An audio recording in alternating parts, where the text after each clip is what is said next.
끼기, 끼. 그것은 바람이 문풍지를 때리는 소리가 아니었다. 칠흑 같은 어둠 속 낡아 빠진 널빤지, 바닥을 날카로운 무언가가 긁어대는 소름 끼치는 마찰음이었다.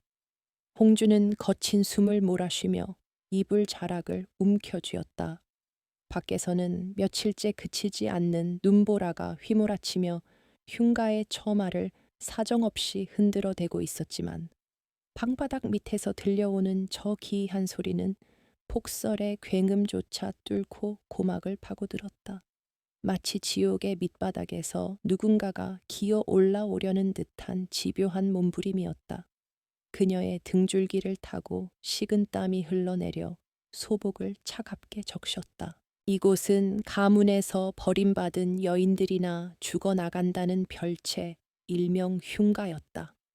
혼례를 치른 지 하루 만에 지아비를 잃고 과부가 된 홍주는 시어머니인 윤씨 부인의 서슬, 퍼런 명령에 의해 이곳으로 내쳐졌다.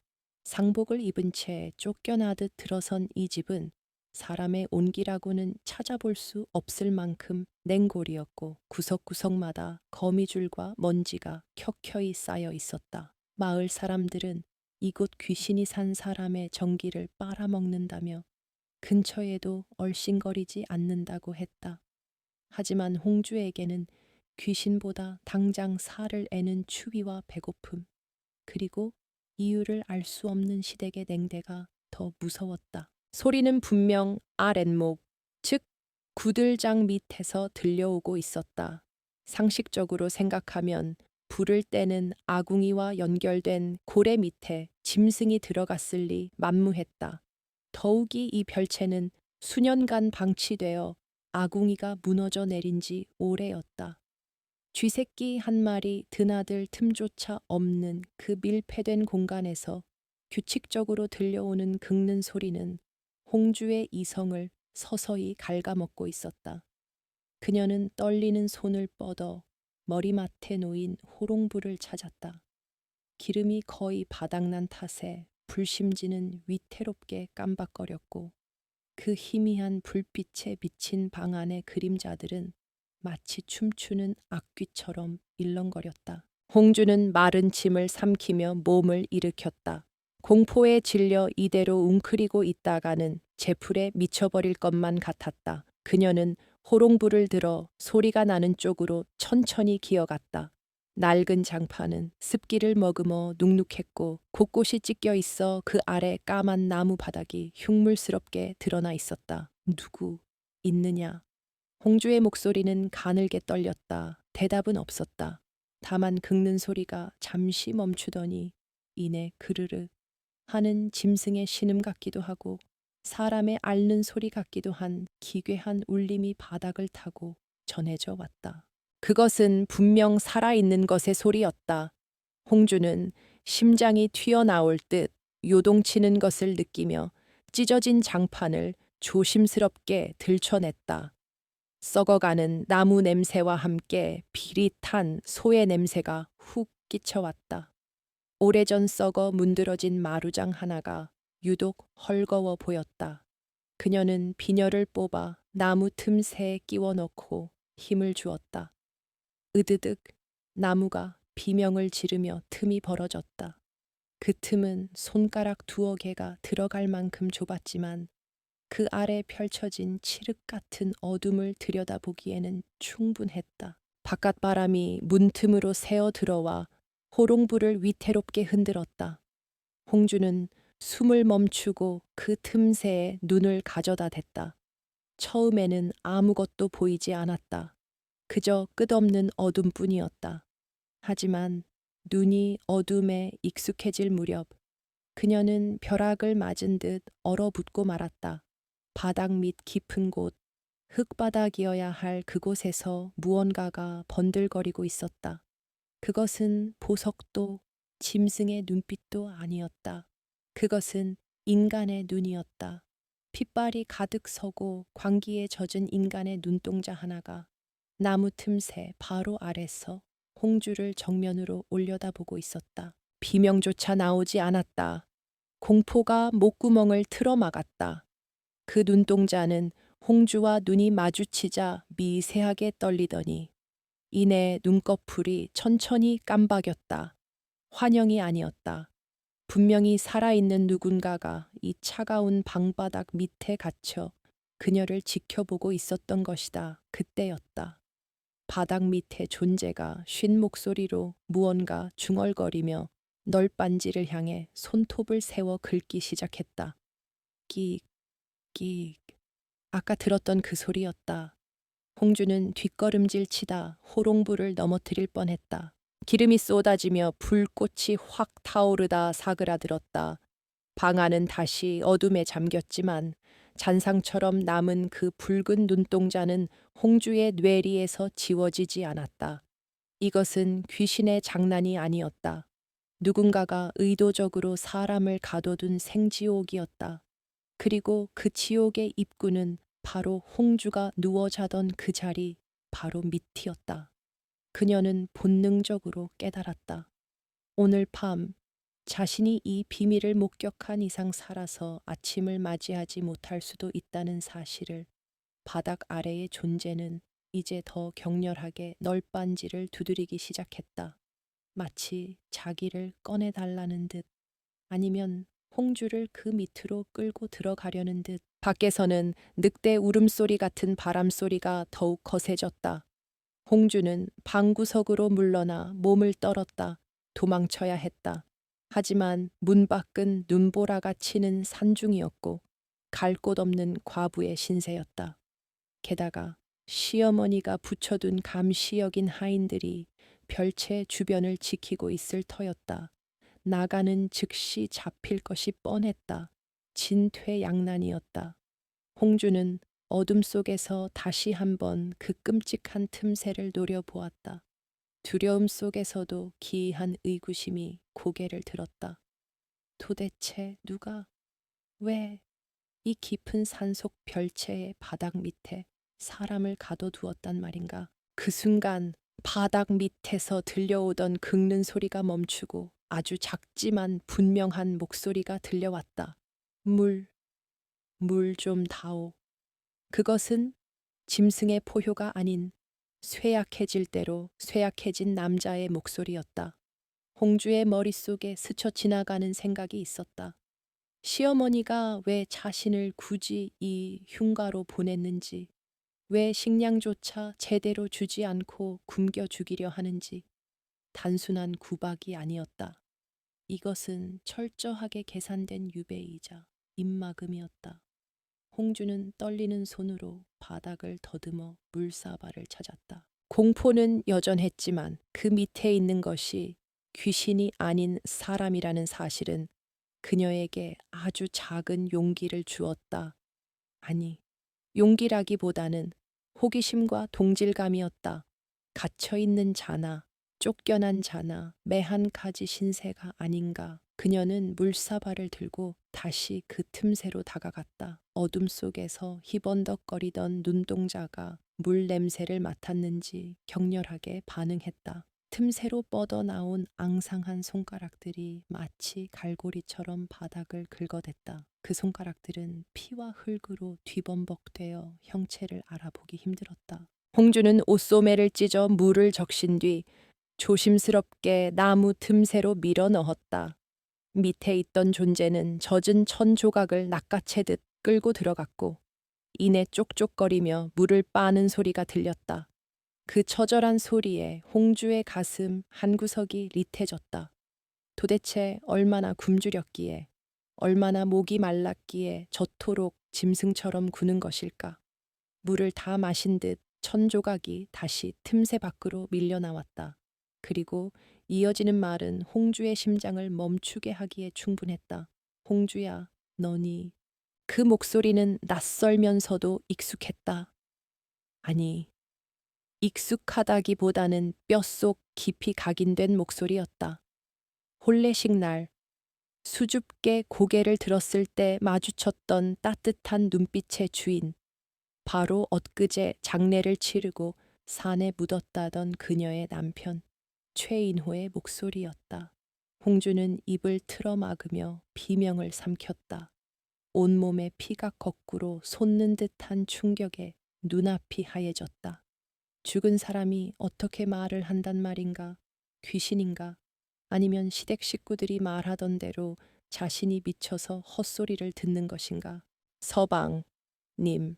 홍주가 쥐어짜듯 내뱉은 목소리는 공기 중으로 흩어지기도 전에 바닥 밑으로 빨려 들어갔다. 대답 대신 쇠사슬이 끌리는 무거운 소리가 들려왔다. 도망쳐. 여긴 지옥이야. 남편의 목소리는 끊어질 듯 이어졌다. 홍주는 바닥에 주저앉았다. 모든 것이 혼란스러웠다. 분명히 시신을 확인했고 입관하는 것까지 보았다. 그런데 땅속에 있어야 할 남편이 왜 이 별채의 구들장 밑에 살아있단 말인가? 그렇다면 무덤 속에 들어간 것은 누구란 말인가? 머릿속에서 퍼즐 조각들이 맞춰지기 시작했다. 시어머니의 서두른 장례 진행, 관 뚜껑을 닫기 전 시신을 만지지도 못하게 했던 하인들, 그리고 자신을 급히 이곳으로 내쫓은 이유까지 모든 것이 하나의 끔찍한 진실을 가리키고 있었다. 홍주는 더 이상 공포에 떨고만 있을 수 없었다.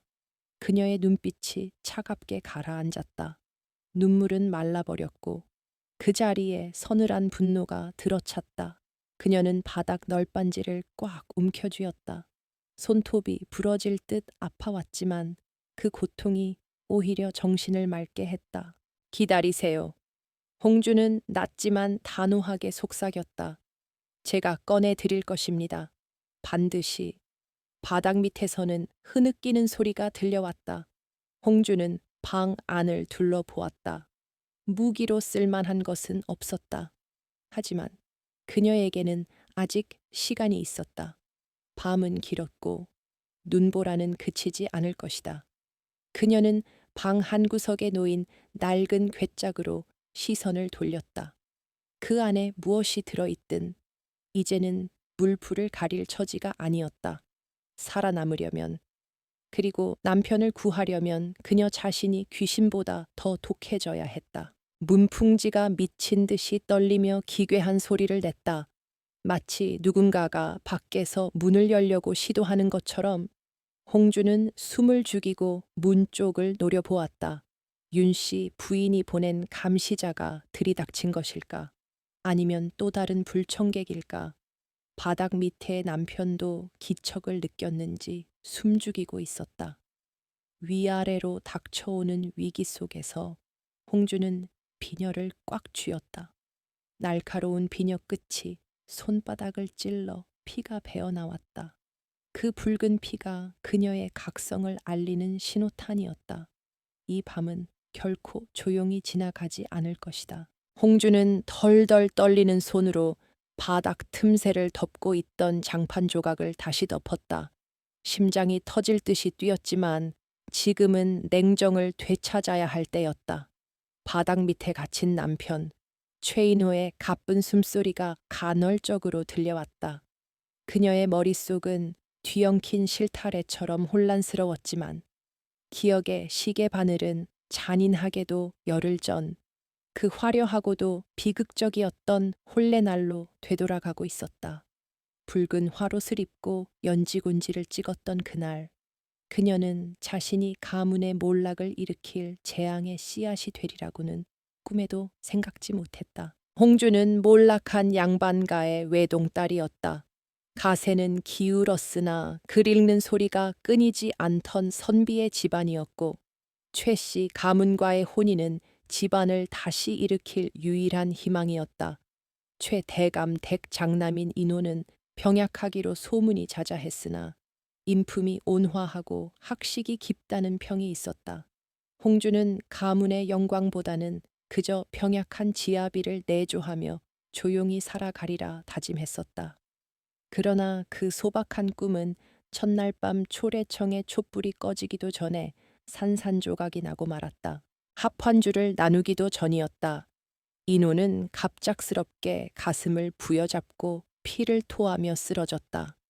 혼례청은 순식간에 아수라장이 되었고 의원들이 다급하게 오갔으나 그는 다시는 눈을 뜨지 못했다. 아니, 눈을 뜨지 못했다고 믿었다. 하인들은 서둘러 신방의 문을 걸어 잠갔고 홍주는 피 묻은 화롯을 입은 채 멍하니 구석에 처박혀 있어야 했다. 그때 들어온 시어머니, 윤씨 부인의 눈빛에는 슬픔 대신 섬뜩하리만치 차가운 살기가 서려 있었다. 내년이 들어오자마자 내 아들을 잡아먹었구나. 윤씨 부인의 첫마디는 비수처럼 홍주의 가슴에 꽂혔다. 곡소리 한번 제대로 내지 않은 그녀는 홍주를 향해 손가락질하며 저주를 퍼부었다. 사주에 살 샤이 끼었다더니 결국 사단이 났어. 감히 어디라고 발을 들여. 그것은 미리 준비된 대사처럼 매끄럽고 단호했다. 홍주는 해명할 기회조차 얻지 못했다. 남편의 시신 곁을 지키게 해달라는 애원도 무참히 묵살당했다. 장례는 일사천리로 진행되었다. 홍주는 빈소 근처에도 가지 못한 채 광에 갇혀 지냈다. 문틈으로 보이는 분주한 하인들의 모습과 멀리서 들려오는 곡소리만이 남편의 죽음을 실감하게 했다. 하지만 지금 돌이켜보면 이상한 점이 한두 가지가 아니었다. 보통 3일장, 5일장을 치르는 명문가에서 하루 만에 서둘러 발인을 한 점, 그리고 시신을 염습할 때 가족의 참관을 철저히 막았던 점, 그 모든 것이 죽음을 위장하기 위한 연극이었던 것이다. 발인이 끝난 직후 윤씨 부인은 본색을 드러냈다. 그녀는 하인들을 시켜 홍주의 소지품을 샅샅이 뒤졌다. 친정에서 어렵게 마련해온 혼수와 폐물들은 모두 압수당했다. 내년이 남편 잡아먹고 편히 살 줄 알았더냐. 목숨만은 부지하게 해줄 테니 쥐 죽은 듯 살아라. 윤씨 부인은 홍주의 머리채를 잡고 흔들며 독서를 퍼부었다. 홍주는 반항조차 할 수 없었다. 남편 잡아먹은 년이라는 오명은 그녀의 손발을 묶는 가장 강력한 족쇄였다. 그날 밤 홍주는 집마차에 실려 어디론가 끌려갔다. 행선지도 모른 채 덜컹거리는 마차 안에서 그녀는 하염없이 눈물만 흘렸다. 마부가 채찍을 휘두를 때마다 말들은 거친 숨을 몰아쉬며 산길을 올랐다. 인가 하나 없는 깊은 산중으로 들어갈수록 공기는 차가워졌고 짐승들의 울음소리만이 고요를 깨트렸다. 그녀가 도착한 곳은 담장이 반쯤 무너지고 잡초가 무성한 사람의 발길이 끊긴 지 오래된 별채였다. 마님께서 이곳에서 자숙하라 하셨습니다. 하인은 쌀 한 포대와 낡은 이불 한 채를 툇마루에 던져두고는 도망치듯 떠나버렸다. 이곳이 바로 마을 사람들 사이에서 흉가라 불리는 곳이었다. 귀신이 나온다는 흉흉한 소문 때문에 낮에도 사람 그림자조차 볼 수 없는 곳. 윤씨 부인은 홍주를 단순히 쫓아낸 것이 아니었다. 누구의 눈에도 띄지 않는 곳에서 조용히 굶어 죽거나 공포에 질려 스스로 목숨을 끊기를 바랐던 것이다. 홍주는 멍하니 방 안을 둘러보았다. 찢어진 문풍지 사이로 황소 바람이 들어왔고 부엌에는 솥단지 하나 제대로 걸려 있지 않았다. 이곳은 감옥보다 더한 유배지였다. 하지만 그녀는 죽을 수 없었다. 억울해서라도 살아야 했다. 친정 부모님의 얼굴이 떠올라 이를 악물었다. 그러나 하루하루 버티는 것은 지옥과도 같았다. 밤이면 들려오는 짐승 소리와 흉가의 기괴한 분위기는 그녀의 정신을 갉아먹었다. 그러다 어젯밤 그 소리를 들은 것이다. 처음에는 쥐나 살기라고 생각했다. 하지만 규칙적인 긁는 소리와 신음소리는 짐승의 것이라기엔 너무나 처절했다. 그리고 오늘 그 소리의 정체를 확인한 순간 홍주의 모든 의문이 풀렸다. 남편은 죽지 않았다. 아니, 죽임을 당할 뻔했으나 아직 숨이 붙어 있었다. 그리고 그를 죽은 사람으로 위장해 땅속, 아니 이 마루 밑에 가둔 것은 다름 아닌 그의 계모. 윤씨 부인이었다. 윤씨 부인은 인호의 친어머니가 아니었다. 인호의 생모가 일찍 세상을 떠난 후 들어온 후처였다. 그녀에게는 자신이 낳은 아들이 하나 있었다. 인호만 사라지면 최씨 가문의 막대한 재산과 권력은 고스란히 자신의 아들에게 돌아갈 터였다. 인호가 병약했던 것도 어쩌면 타고난 체질이 아니라 오랜 시간 동안 누군가에 의해 서서히 중독되어 온 결과일지도 모른다는 생각이 홍주의 뇌리를 스쳤다. 소름 끼치는 진실이었다. 홍주는 자신의 처지를 다시금 깨달았다. 자신은 단순히 남편 잡아먹은 과부가 아니었다. 완전 범죄를 위한 희생양. 그리고 필요 없어진 장기말이었다. 윤씨 부인은 홍주를 이곳에 가둬둠으로써 두 가지를 한 번에 해결하려 했을 것이다. 인호가 갇혀 있는 이곳을 감시할 사람을 두는 동시에 홍주 또한 자연스럽게 제거하는 것. 밥도 제대로 주지 않고 방치한 것은 홍주가 굶어 죽기를 기다리는 처사였다. 우 바닥 밑에서 다시 고통스러운 신음이 들려왔다. 홍주는 퍼뜩 정신을 차렸다. 과거를 회상하며 분노할 시간조차 사치였다. 남편은 지금 이 순간에도 차가운 흙바닥 위에서 죽어가고 있었다. 그의 몸에서는 썩은 냄새가 났고 목소리는 꺼져가는 촛불 같았다. 당장 그를 구해야 했다. 하지만 어떻게 그녀에게 가진 것이라고는 비녀 하나와 쌀 한 줌, 그리고 낡은 이불 뿐이었다. 밖에는 여전히 눈보라가 몰아치고 있었다. 이 날씨에 남편을 업고 산을 내려가는 것은 자살 행위나 다름없었다. 게다가 윤씨 부인의 하수인들이 언제 들이닥칠지 몰랐다. 섣불리 움직였다가는 둘 다 개죽음을 당할 것이 뻔했다. 홍주는 차갑게 식은 방바닥에 손을 대었다. 그 냉기가 오히려 그녀의 이성을 날카롭게 벼려주었다. 우선은 남편을 살려야 했다. 먹을 것을 주고 천을 유지시켜야 했다. 홍주는 부엌으로 달려갔다. 아궁이는 무너져 있었지만 부싯돌과 마른 나뭇가지 몇 개는 구할 수 있었다. 그녀는 떨리는 손으로 불을 피웠다. 연기가 매캐하게 피어올랐지만 신경 쓰지 않았다. 쌀을 씻을 물조차 귀했지만 처마 밑에 고인 눈을 녹여 솥에 부었다. 흰 죽이라도 쑤어서 먹여야 했다. 그녀는 치마폭을 걷어 올리고 부엌 바닥을 기어다니며 쓸만한 그릇을 찾았다. 깨진 사발 하나가 눈에 들어왔다. 기다리세요, 서방님. 제가 살립니다. 홍주는 입술을 깨물었다. 피맛이 비릿하게 났지만 그것이 오히려 살아있음을 느끼게 했다. 그녀는 더 이상 얌전한 규수가 아니었다. 생존을 위해, 그리고 복수를 위해 무엇이든 할 준비가 되어 있었다. 죽을 운명을 타고났다며 손가락질 받던 그녀가 이제는 죽음의 문턱에 있는 남편을 이승으로 끌어올릴 유일한 밧줄이 되어야 했다. 죽이 끓는 동안 홍주는 다시 방으로 돌아와 장판 틈새를 살폈다. 어떻게든 이 널빤지를 뜯어내야 남편에게 음식을 전달할 수 있었다. 비녀 끝은 이미 뭉툭해져 있었지만 그녀는 멈추지 않았다. 손바닥이 까져 피가 흘러도 멈출 수 없었다.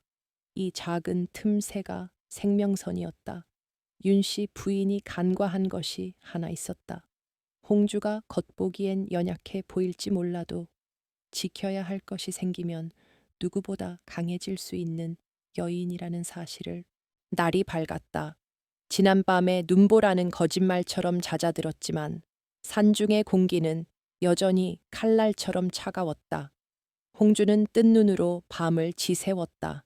방바닥 틈새로 남편에게 묽은 미음을 흘려 넣어주고 그의 가쁜 숨소리에 귀를 기울이며 불안한 시간을 버텨냈다. 인호는 잠시 정신을 차린 듯 했으나 이내 다시 혼절하기를 반복했다. 홍주는 쪽잠조차 잘 수 없었다. 혹여 자신이 잠든 사이 그가 영경숨을 거둘까봐 혹은 누군가 들이닥쳐 이 비밀을 들킬까봐 두려웠기 때문이다. 그때였다.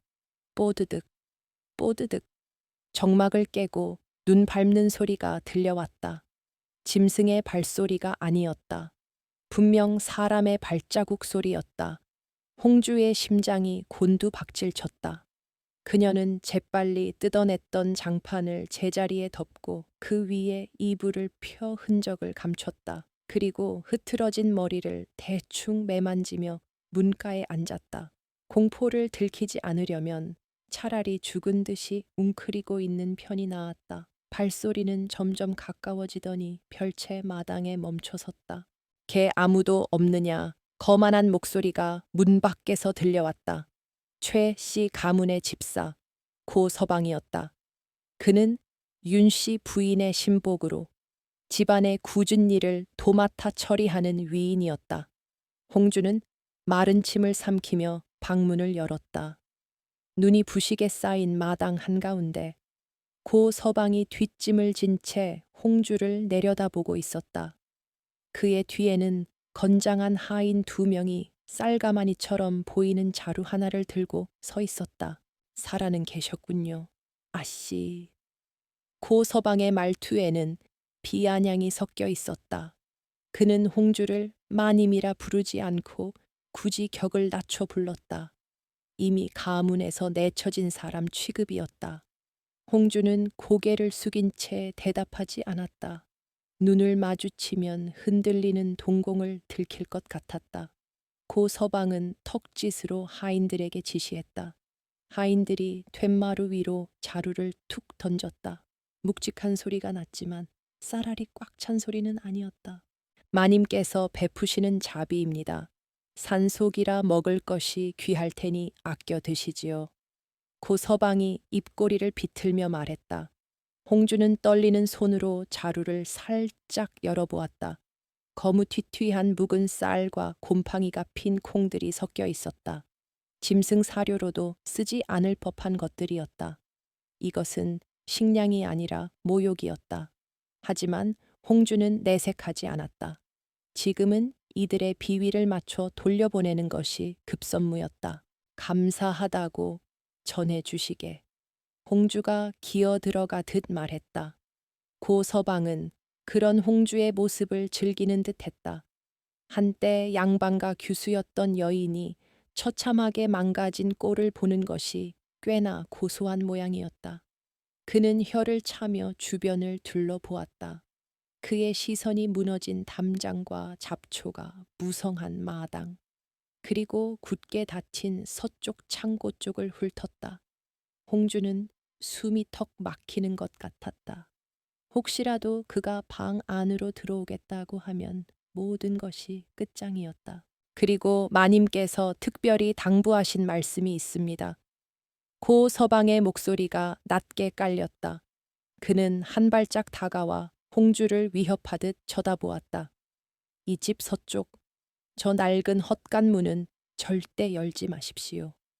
그의 손가락이 별채 옆에 붙어 있는 작은 쪽문을 가리켰다. 그곳은 아궁이에 불을 떼거나 장작을 보관하던 광으로 통하는 입구였다. 홍주는 가슴이 철렁 내려앉았다. 인호가 갇혀 있는 곳과 연결된 유일한 입구일 터였다. 왜 그러한가? 홍주가 짐짓 겁먹은 목소리로 물었다. 고 서방은 음흉한 미소를 지으며 목소리를 낮췄다. 그곳은 예로부터 원귀가 출몰하여 대세은님께서 강력한 부적을 써서 봉인해둔 곳입니다. 문을 여는 순간 그 안에 갇힌 악귀가 나와 아씨를 잡아먹을 겁니다. 이미 서방 잡아먹은 팔자니 귀신과 동무해도 상관없으시려나. 그는 낄낄거리며 비웃었다. 홍주는 바닥에 엎드려 몸을 떨었다. 공포 때문이 아니라 끓어오르는 분노를 감추기 위해서였다. 악귀라니. 그 안에 갇힌 것은 악귀가 아니라 그들이 독살하려다 실패하여 산채로 매장해버린 가문의 장자였다. 저들은 자신들의 추악한 범죄를 귀신 이야기로 덮어씌우고 있었다. 홍주는 속으로 피눈물을 흘리며 다짐했다. 반드시 저 뻔뻔한 낯짝들이 공포로 일그러지는 꼴을 보리라고 명심하겠습니다. 무서워서 근처에도 가지 않을 것입니다. 홍주가 떨리는 목소리로 대답했다. 고 서방은 만족스러운 듯 고개를 끄덕였다. 그래야지요. 주제를 알고 쥐 죽은 듯 사십시오. 혹여 딴 맘 품고 도망이라도 치려다간 산짐승 밥이 되기 십상일 테니 그는 마지막 경고를 남기고 하인들과 함께 뒤를 돌았다. 그들이 눈길을 헤치고 시야에서 완전히 사라질 때까지 홍주는 꼼짝도 하지 않았다. 멀어지는 발소리를 확인하고 나서야 그녀는 고개를 들었다. 그녀의 눈빛은 방금 전까지의 유약한 여인의 것이 아니었다. 차갑게 식은 눈동자에는 서슬퍼런 결기가 서려 있었다. 그녀는 던져진 곡식 자루를 끌어안고 방으로 들어왔다. 비록 곰팡이가 핀 곡식이지만 지금은 이것이 생명줄이었다. 홍주는 다시 바닥 장판을 들쳤다. 여보, 들으셨습니까? 그녀가 속삭였다. 바닥 밑에서는 대답 대신 미세한 긁는 소리가 들려왔다. 이노도 놈들의 목소리를 들었을 것이다. 자신이 믿었던 집사와 하인들이 자신을 가둔 공범이라는 사실을 확인했을 때의 절망감이 어떠했을지 홍주는 감히 짐작조차 할 수 없었다. 하지만 절망할 시간은 없었다. 놈들은 이노가 죽기만을 기다리고 있다. 그들의 예상을 뒤엎어야 했다.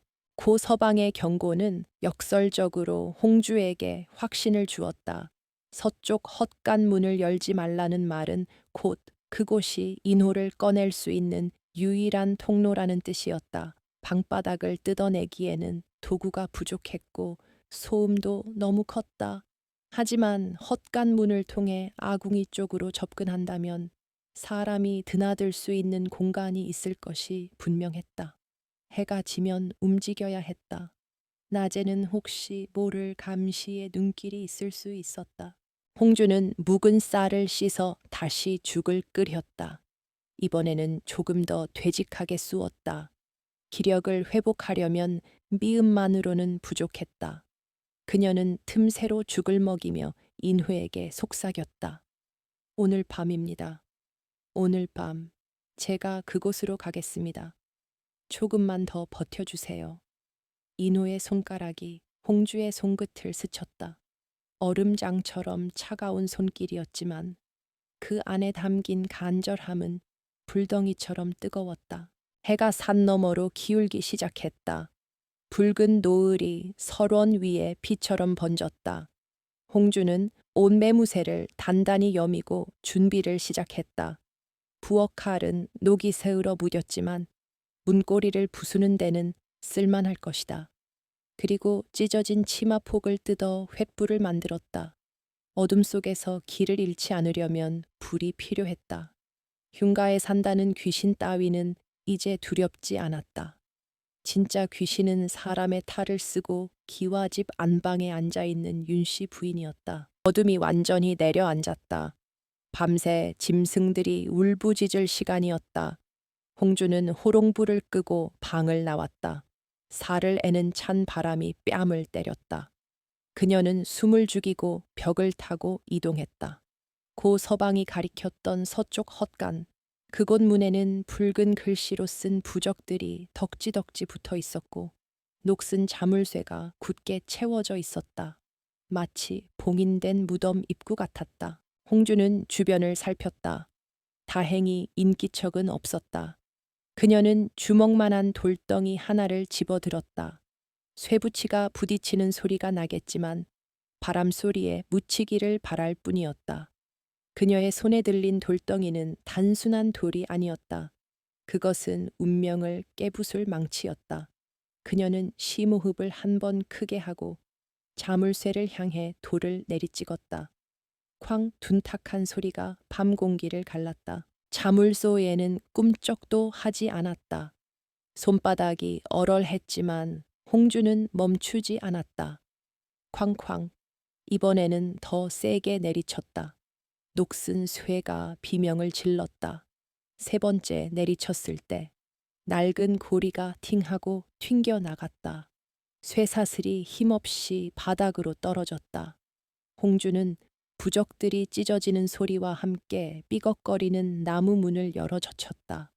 훅 하고 끼쳐 나오는 냄새는 곰팡이 냄새가 아니었다. 그것은 피비린내와 섞인 독한 약초 냄새였다. 어둠 속으로 입을 벌린 헛간 내부는 칠흑 같았다.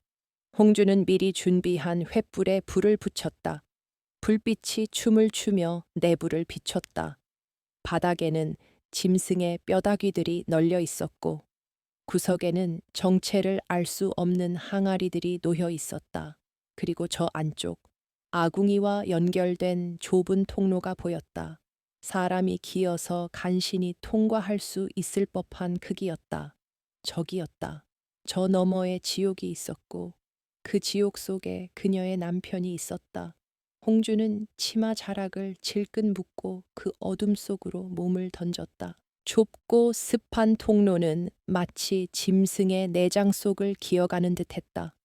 홍주는 한 손에는 횃불을, 다른 한 손으로는 거친 바닥을 짚으며 포복으로 전진했다. 오랜 세월 쌓인 그을음과 먼지가 폐 속으로 밀려 들어와 숨을 쉴 때마다 기침이 터져 나왔지만 그녀는 입을 틀어막고 참아냈다. 조금만 소리를 내도 바깥에 누군가가 들을지 모른다는 공포보다 저 앞 어둠 속에 있을 남편의 안위가 더 걱정되었기 때문이다. 기어갈수록 코를 찌르는 악취는 더욱 짙어졌다. 그것은 단순히 썩은 내가 아니었다. 독한 탕약 냄새와 비릿한 피 냄새, 그리고 사람의 배설물 냄새가 뒤섞인 지옥의 향기였다. 얼마나 기어갔을까? 좁은 통로가 끝나고 제법 넓은 공간이 나타났다. 바로 홍주가 머물던 방의 구들장 밑이었다. 횃불을 높이 들자 어둠 속에 감춰져 있던 참혹한 광경이 드러났다. 홍주는 흡하고 숨을 들이켰다. 그곳은 사람이 있을 곳이 아니었다. 축축한 흙바닥 위에는 짐승의 우리처럼 쇠창살이 박혀 있었고 그 한가운데 굵은 돌기둥에 쇠사슬로 묶인 한 사내가 웅크리고 있었다. 헝클어진 머리카락은 산발이 되어 얼굴을 가렸고 옷은 이미 넝마조각이 되어 살가죽이 훤히 드러나 있었다. 서방님, 홍주의 목소리가 떨렸다. 그 소리에 웅크리고 있던 사내가 움찔하며 고개를 들었다. 횃불빛에 드러난 그의 얼굴은 홍주가 기억하던 그 단정하고 맑은 선비 최인호가 아니었다. 뺨은 움푹 패여 해골 같았고 눈은 퀭하니 깊이 박혀 있었다. 드러난 팔과 다리에는 시퍼런 멍 자국과 터진 상처들이 가득했고 쇠사슬에 묶인 발목은 살이 짓물러 피고름이 엉겨 붙어 있었다. 인간의 형상이라기보다는 고문실에서 각 끌려 나온 원귀에 가까웠다. 인호는 눈부신 풀빛에 눈을 제대로 뜨지 못하고 손으로 얼굴을 가렸다. 오지 마라. 오지 마. 그의 목소리는 갈라져서 쇠소리가 났다. 그는 홍주를 알아보지 못하는 듯했다.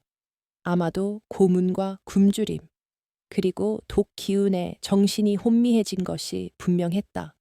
혹은 윤씨 부인이 보낸 또 다른 자객이나 귀신이라 여겼을지도 모른다.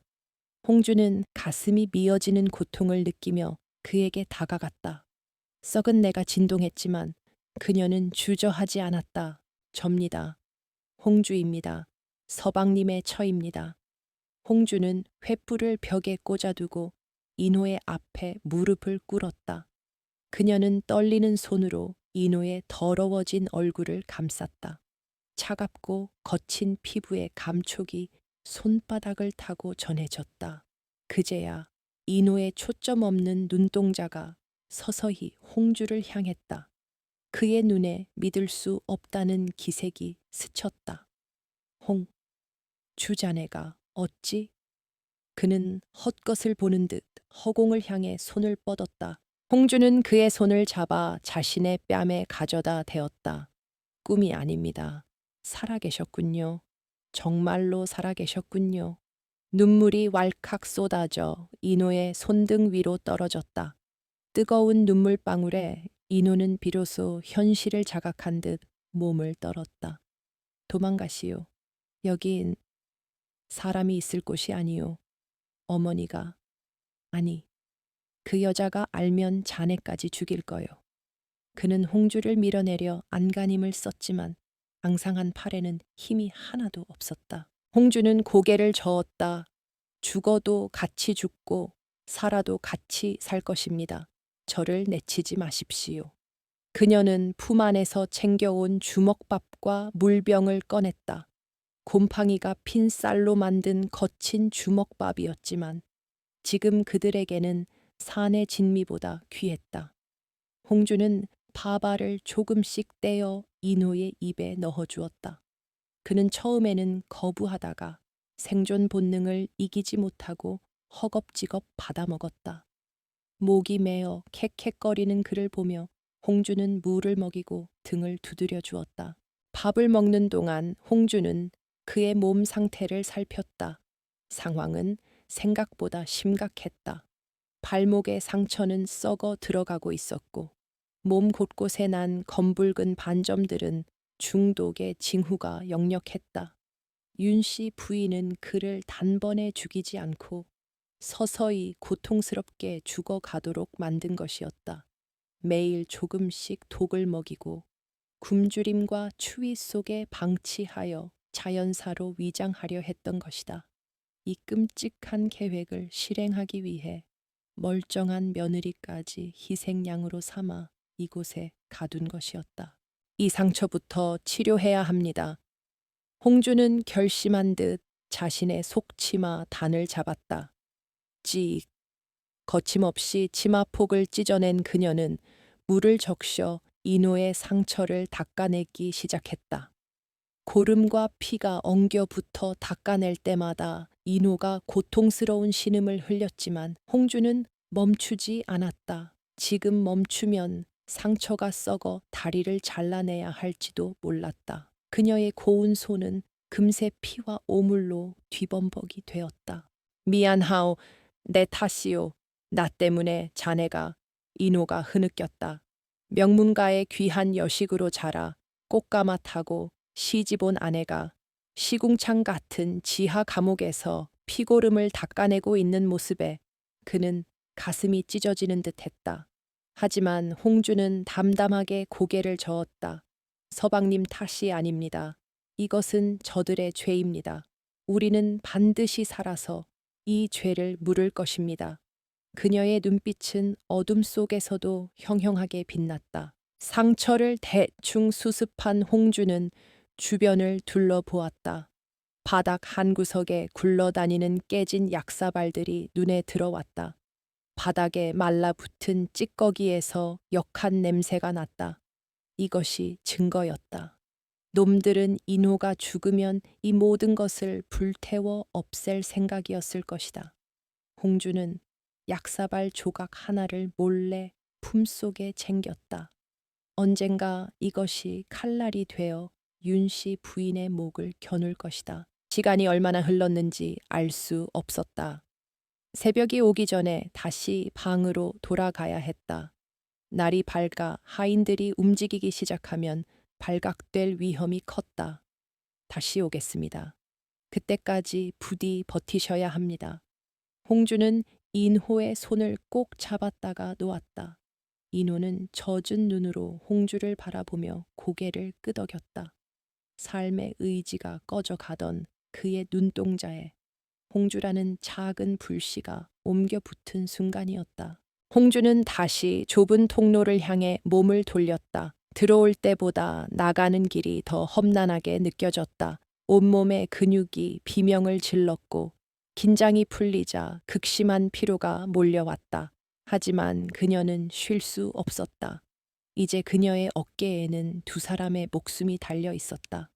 자신의 몫인 식량을 줄여 남편을 먹여야 했고 밤마다 잠을 줄여 그를 간호해야 했다.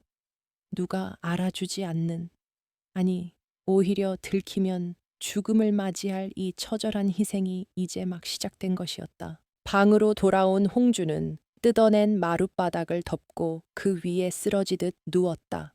옷은 흙투성이가 되었고 손톱 밑에는 때가 새까맣게 끼어 있었다. 거울을 보지 않아도 자신의 꼴이 얼마나 흉할지 짐작이 갔다. 그러나 그녀는 난생 처음으로 자신이 살아있음을 느꼈다. 수동적으로 운명에 끌려다니던 인형이 아니라 스스로 운명을 개척하는 주인이 된 기분이었다. 동이 터오고 있었다. 창호지 너머로 희뿌연 빛이 새으며 들었다. 홍주는 자신의 배에서 들려오는 꼬르륵 소리를 들었다. 남편에게 다 주워버린 탓에 배가 텅 비었지만 묘하게도 힘이 솟았다. 그녀는 주먹을 꽉 쥐었다. 윤씨 부인은 홍주가 말라 죽기를 바랐겠지만 그녀는 보란 듯이 살아남을 것이다. 그리고 기어이 놈들이 감추려 했던 추악한 진실을 세상 밖으로 끌어올릴 것이다. 그 대가가 무엇이든 홍주는 이미 그 길을 걷기로 마음먹었다. 시간은 늪처럼 느리고 끈적하게 흘렀다. 홍주가 남편 인호를 발견한 지 보름이 지났다. 그 보름은 홍주에게 있어 지옥과 연옥을 오가는 시간이었다. 낮에는 죽은 듯이 방 안에 웅크려 허기를 달래고 밤이면 도둑 고양이처럼 바닥을 뜯어내 지하로 기어 들어가는 이중 생활이 계속되었다. 곰팡이 핀 쌀자루는 바닥을 보이고 있었고 홍주는 하루에 한 끼, 그마저도 묽은 미음 몇 숟가락으로 버티고 있었다. 그녀의 볼은 헬쑥하게 패였고 눈 밑에는 짙은 그늘이 드리워져 영락없는 산송장의 몰골이었다. 자신의 몫을 줄여 남편을 먹인 대가는 혹독했다. 홍주는 앉았다. 일어날 때마다 눈앞이 핑 도는 현기증을 느꼈고 손발은 얼음장처럼 차가워져 감각이 무뎌졌다. 하지만 그녀는 멈출 수 없었다. 지하 감옥의 인호가 아주 조금씩이지만 차도를 보이고 있었기 때문이다. 처음에는 물조차 삼키지 못하고 토해내던 그가 이제는 홍주가 떠먹여주는 죽을 받아먹었고 흐릿하던 눈동자의 생기가 돌기 시작했다. 그 작은 변화가 홍주를 지탱하는 유일한 버팀목이었다. 부인, 그만, 자네가 쓰러지겠어. 인호는 뼈만 남은 손으로 홍주의 소매를 잡으며 애원했다. 자신의 목숨을 연명하기 위해 아내가 말라가는 것을 지켜보는 것은 그에게 육체적 고통보다 더한 형벌이었다. 하지만 홍주는 단호하게 고개를 저으며 숟가락을 그의 입가에 가져다 대었다. 드셔야 합니다. 서방님이 살아나셔야 저도 삽니다. 우리가 여기서 죽으면 저들의 죄는 영원히 묻히고 맙니다. 그녀의 목소리는 떨렸지만 그 안에 담긴 의지만은 바위처럼 단단했다. 홍주는 인호의 썩어가는 발목 상처를 매일 씻어내고 옷을 찢어 만든 붕대를 갈아주었다. 약이 없어 소금물로 소독할 때마다 인호는 고통에 몸부림쳤지만 살이 썩는 냄새는 조금씩 옅어지고 있었다. 홍주의 손은 피와 고름, 그리고 거친 흙바닥에 긁혀 성한 곳이 없었다. 고운 비단 같던 양반과 규수의 손은 이제 투박한 농부의 손보다 더 거칠어졌다.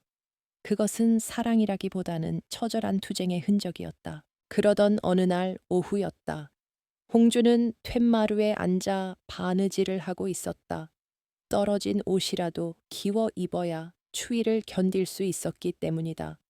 산사의 소리만 들리던 고요한 정막을 깨고 멀리서 왁자지껄한 소리가 들려왔다.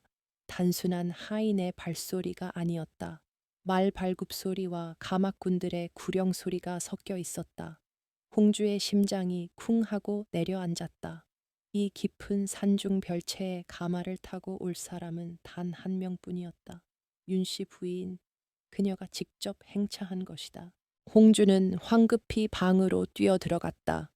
방바닥 장판이 제대로 덮여 있는지, 뜯어낸 흔적이 보이지는 않는지 미친 듯이 살폈다. 다행히 겉보기엔 멀쩡해 보였다. 하지만 방 안에 배어있는 희미한 피 냄새와 눅눅한 지하의 냄새는 어쩔 수 없었다. 그녀는 급히 방문을 열어 환기를 시키고 옷매무새를 다듬었다. 공포가 목을 조여왔지만 지금 무너지면 끝장이다. 그녀는 입술을 깨물어 핏기를 돌게 했다. 이리 오너라. 대문 밖에서 위세 등등한 하인의 목소리가 울렸다. 홍주는 떨리는 다리를 진정시키며 마당으로 나갔다. 화려한 가마가 비좁은 마당을 가득 채우고 있었고 비단옷을 입은 윤씨 부인이 하녀의 부축을 받으며 천천히 내리고 있었다. 그녀의 눈빛은 마치 먹이를 노리는 독사처럼 차갑고 날카로웠다. 홍주는 그 자리에 납작 엎드려 절을 했다. 어머님, 오셨습니까? 꼴이 아주 볼만하구나. 윤씨 부인은 코웃음을 치며 홍주를 내려다 보았다. 굶어 죽지는 않았나 보네. 명줄 하나는 질긴 년. 그녀는 홍주를 일으켜 세우지도 않은 채 바로 별채 쪽으로 걸음을 옮겼다. 그녀의 뒤를 따르는 하인들의 손에는 굵은 몽둥이가 들려 있었다.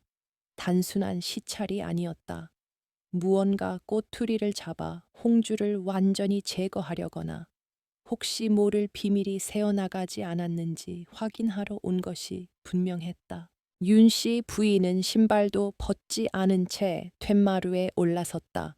그리고 닫혀 있는 방문을 벌컥 열어젖혔다. 찬바람이 방 안으로 들이닥쳤다. 그녀는 방 안 구석구석을 매의 눈으로 훑었다. 낡은 이불, 구석에 놓인 물그릇, 그리고 홍주가 바느질하던 옷가지들. 그녀의 시선이 바닥의 장판 틈새에 잠시 머물렀을 때 홍주의 심장은 멈추는 것만 같았다. 제발, 제발. 속으로 수천 번을 빌었다. 방에서 퀴퀴한 냄새가 나는구나. 청소도 안 하고 사는 개냐. 윤씨 부인이 인상을 찌푸리며 코를 막았다. 홍주는 바닥에 머리를 조아리며 대답했다. 몸이 좋지 않아 미처 치우지 못했습니다. 용서하십시오. 비굴해 보일지라도 지금은 납작 엎드려야 했다. 윤씨 부인은 흥 하고 콧방귀를 뀌며 방 안으로 한 발짝 들어섰다. 그녀의 비단신이 홍주가 밤마다 뜯어내던 그 장판 위를 밟았다. 삐삐걱. 낡은 마루가 비명을 질렀다. 그 소리는 유난히 크게 들렸다. 윤씨 부인이 멈칫했다. 발밑의 감각이 이상함을 느낀 것일까. 그녀는 고개를 숙여 바닥을 내려다 보았다. 홍주의 등줄기에 식은 땀이 비 오듯 흘렀다. 만약 그녀가 장판을 들춰보라고 한다면, 만약 저 밑에서 인호가 기침이라도 한다면 상상만으로도 눈앞이 캄캄해졌다. 홍주는 숨소리조차 낼 수 없었다.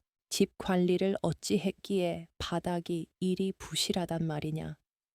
다행히 윤씨 부인은 낡은 집 탓으로 돌리며 발을 떼었다. 그녀는 방을 한 바퀴 휘둘러 보더니 벽장 문을 열어보았다. 텅 빈 벽장을 확인하고는 흥미를 잃은 듯 다시 밖으로 나왔다. 하지만 그녀의 눈초리는 여전히 의심으로 가득 차 있었다. 내 오늘 온 것은 내년이 딴 마음을 품지 못하게 단단히 이르러 왔다. 그녀가 싸늘하게 말했다. 내 아들 인호의 49제가 곧 다가온다. 그때까지 조신하게 근신하고 있거라. 만약 그 전에 내년이 죽거나 도망쳐서 가문의 명예에 먹칠을 한다면 내 친정 식구들까지 무사하지 못할 것이다. 그것은 협박이었다. 홍주를 인질로 삼아 친정까지 위협하는 잔인한 처사였다. 홍주는 주먹을 꽉 쥐었다. 손톱이 살을 파고들었지만 아픔조차 느껴지지 않았다. 그리고 윤씨 부인은 말을 잇다가 잠시 멈추고 킁킁거리며 냄새를 맡았다. 너에게서 묘한 냄새가 나는구나. 약 냄새 같기도 하고 피 냄새 같기도 한 그녀의 시선이 홍주의 엉망이 된 손에 고정되었다. 붕대를 감아주느라 베어버린 냄새, 그리고 상처투성이인 손, 숨길 수 없는 증거들이었다. 윤씨 부인의 눈이 가늘어졌다. 그 손은 어찌 된 게냐? 얌전히 방 안에만 있었다는 년이 손이 왜 그 모양이야? 홍주는 기지를 발휘해야 했다. 찰나의 침묵이 흐르고 그녀는 떨리는 목소리로 대답했다. 배가 고파서 뒷산에 나무를 캐러 갔다가 가시덤불에 긁혔습니다. 산짐승이 무서워 허겁지겁 도망치다 넘어져서 그녀는 짐짓 서러운 듯 울먹였다. 거짓말에 진실을 섞어야 통하는 법이었다. 배고픔과 공포는 진짜였으니까. 윤씨 부인은 의심스러운 눈초리로 홍주를 쏘아보다가 혀를 쯧쯧 찼다. 쯧, 천한 것, 양반 채통도 모르고 나물이나 캐러 다니다니 꼴 좋구나. 그녀는 홍주의 말이 그럴듯하다고 여긴 듯했다. 아니, 오히려 홍주가 처절하게 망가진 모습에 묘한 쾌감을 느끼는 눈치였다. 그녀는 하인에게 눈짓을 했다. 하인이 던져준 것은 작은 약봉지 하나였다. 죽지 않을 만큼만 다쳐라. 장례도 치르기 귀찮으니까. 윤씨 부인은 다시 감에 올랐다. 다시 올 때까지 얌전히 있거라. 내 눈이 여기저기에 박혀 있다는 걸 명심하고 그녀는 마지막 경고를 남기고 떠나갔다. 가마꾼들의 소리가 멀어질 때까지 홍주는 엎드린 자세를 풀지 않았다. 마침내 정적이 찾아오자 그녀는 긴장이 풀려 그 자리에 주저앉고 말았다. 온몸이 땀으로 흠뻑 젖어 있었다. 살았다. 이번에는 넘겼다. 하지만 윤씨 부인의 방문은 예고편에 불과했다. 그녀는 홍주를 완전히 믿지 않았다. 그리고 49제라는 시한부 선고가 떨어졌다. 그때가 되면 무슨 핑계를 대서라도 홍주를 처리할 것이 분명했다. 시간이 없었다. 이제는 단순히 버티는 것만으로는 안 되었다. 반격의 실마리를 찾아야 했다. 홍주는 윤씨 부인이 던져주고 간 약봉지를 집어들었다. 독약일지도 모른다는 의심이 들었지만 지금은 이것조차 이용해야 했다. 그날 밤 홍주는 다시 지하로 내려갔다. 인호는 걱정스러운 눈빛으로 그녀를 맞이했다. 들키지 않았소. 홍주는 고개를 끄덕이며 힘없이 미소 지었다. 무사합니다. 헌대 서방님, 시간이 얼마 없습니다. 그녀는 윤씨 부인의 말을 전했다. 인호의 눈빛이 흔들렸다. 49제, 그때가 내 제삿날이자 자네의 제삿날이 되겠군. 그는 주먹을 쥐었다. 앙상한 뼈마디가 하얗게 붉어졌다. 더 이상 숨어있을 수만은 없는 노릇이었다. 윤씨 부인이 휩쓸고 지나간 흉가에는 전보다 더 무겁고 음습한 침묵이 내려앉았다. 홍주는 방 안에 멍하니 앉아 자신의 거친 손을 내려다보았다. 손톱 밑에 낀 검은 때와 곳곳에 난 생채기. 그것은 가문의 수치이자 동시에 생존의 훈장이었다. 시어머니가 남기고 간 49자에라는 말은 단순한 날짜가 아니었다. 그것은 인호와 홍주, 두 사람의 목숨이 끊어지는 시각을 알리는 사형 선고나 다름없었다. 홍주는 본능적으로 느꼈다. 저들은 49제가 오기 전에 인호를 확실히 처리하고 자신 또한 사고를 위장해 없앨 계획을 세우고 있었다. 밤이 깊어지자 산짐승들의 울음소리마저 잦아들었다. 홍주는 바닥을 뜯고 지하로 내려가는 대신 호롱불을 끄고 문가의 귀를 바짝 댔다. 윤씨 부인의 방문이 있었던 날 밤, 반드시 후속 조치가 있을 것이라 짐작했기 때문이다. 그녀의 예감은 틀리지 않았다. 자정 무렵 눈 밟는 소리가 들려왔다. 이번에는 여럿이 아니었다. 아주 조심스럽고 은밀한 단 한 사람의 발소리였다. 홍주는 숨을 죽였다. 발소리는 홍주의 방문 앞이 아닌 별채 뒤편 서쪽 헛간 쪽으로 향하고 있었다. 그곳은 인호가 갇힌 지하 감옥의 입구였다. 홍주는 심장이 튀어나올 듯 요동치는 것을 느끼며 뒷문으로 살며시 빠져나왔다. 칠흑 같은 어둠이 그녀의 몸을 감췄다. 그녀는 눈 덮인 덤불 속에 몸을 낮추고 헛간 쪽을 주시했다. 희미한 달빛 아래 두 사내의 그림자가 어른거렸다. 한 명은 윤씨 부인의 신복인고 서방이었고 다른 한 명은 삿갓을 깊게 눌러쓴 낯선 사내였다. 그들은 주위를 두리번거리며 낮은 목소리로 대화를 나누고 있었다. 어찌 이리 더딥니까? 마님께서 역정을 내십니다. 고 서방의 목소리였다. 삿갓쓴 사내는 짜증 섞인 목소리로 대꾸했다. 도끼운이 뼛속까지 새으며 들었으니 곧 죽을 것이요. 너무 재촉하지 마시오. 시신의 흔적이 남으면 곤란해지는 건 나란 말이오. 그 목소리를 듣는 순간 홍주는 입을 틀어막았다. 그것은 인호의 혼례 날 맥을 짚고 사망 선고를 내렸던 바로 그 의원 김약국의 목소리였다. 49자의 전에는 끝내야 합니다. 그 과부년도 그때 같이 처리할 예정이니 시기를 맞춰주셔야 합니다. 고서방의 말에 홍주의 등골이 서늘해졌다. 역시 자신도 제거 대상이었다. 김 의원은 품속에서 작은 청자병 하나를 꺼냈다. 달빛을 받아 푸른빛을 띠는 그 병은 보기에도 불길한 기운을 내뿜고 있었다. 이것이 비서산 피서산이요. 무색무취하나 독성은 비상피샹보다 10배는 강하지. 한 방울이면 코끼리도 쓰러뜨릴 것이요. 홍주는 숨 쉬는 법조차 잊은 채 그들을 지켜보았다. 김 의원은 병을 고 서방에게 건네려다 멈칫했다. 헌데 약값 장음은 가져왔소.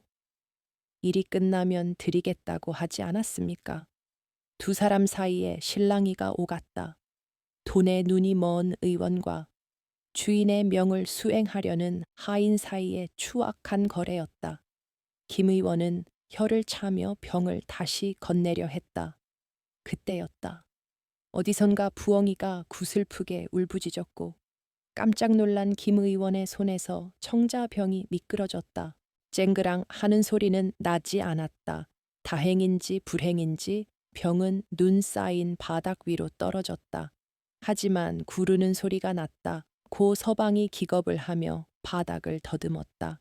이런 칠칠 맞은 그걸 떨어뜨리면 어쩝니까? 고 서방이 화를 내며 눈밭을 뒤적거렸다. 김 의원도 당황하여 허리를 숙였다. 하지만 어둠 속에서 하얀 눈 위에 떨어진 작은 병을 찾기란 쉽지 않았다. 홍주는 덤불 틈새로 그 광경을 지켜보며 주먹을 꽉 쥐었다. 저 병이 바로 증거였다. 저것만 있으면 놈들의 목줄을 쥘 수 있었다. 어디로 굴러간 거야? 고 서방이 투덜거렸다. 쯧! 눈 속에 파묻힌 모양이요. 날이 밝으면 찾읍시다. 어차피 이 흉가에 누가 온다고 그러시오. 김 의원이 귀찮다는 듯 말했다. 그 과부년이 보면 어쩝니까? 그 계집이 이 새벽에 헛간 뒤편까지 올 리가 있소. 겁에 질려 방구석에 처박혀 있을 텐데 내일 아침 일찍 와서 찾아보고 바로 처리합시다. 고 서방도 추위와 귀찮음에 못 이겨 고개를 끄덕였다. 두 사람은 대충 눈을 덮어 흔적을 지운 뒤 서둘러 자리를 떴다. 그들의 발소리가 완전히 사라질 때까지 홍주는 꼼짝도 하지 않았다. 추위로 온몸이 마비될 것 같았지만 가슴 속에서는 뜨거운 불길이 치솟았다. 놈들은 방심했다. 홍주를 그저 겁 많은 과부로만 여기고 자신들의 범죄 현장에 결정적인 증거를 방치해둔 것이다. 이것은 하늘이 준 기회였다. 아니, 억울하게 죽어가던 인호의 원혼이 만들어낸 기회일지도 몰랐다. 홍주는 덤불 속에서 기어 나왔다. 손발이 얼어 감각이 없었지만 그녀는 미친 듯이 눈밭을 헤집었다. 놈들이 서 있었던 자리, 병이 굴러갔을 법한 방향을 손으로 더듬었다. 차가운 눈 결정이 손톱 밑을 파고들었지만 아픔은 느껴지지 않았다. 찾아야 한다. 반드시 찾아야 한다. 홍주는 주문을 외듯 중얼거렸다. 만약 날이 밝아고 서방이 먼저 찾는다면 인호는 죽고 자신도 개죽음을 당할 것이다. 얼마나 찾았을까? 홍주의 손끝에 딱딱하고 매끄러운 감촉이 닿았다. 돌멩이와는 다른 차가운 사기 그릇의 느낌이었다. 홍주는 떨리는 손으로 눈을 걷어냈다. 달빛 아래 영롱하게 빛나는 작은 청자병이 그곳에 있었다. 뚜껑은 단단히 밀봉되어 있었고 병목에는 붉은 실로 묶인 종이 꼬리표가 달려 있었다.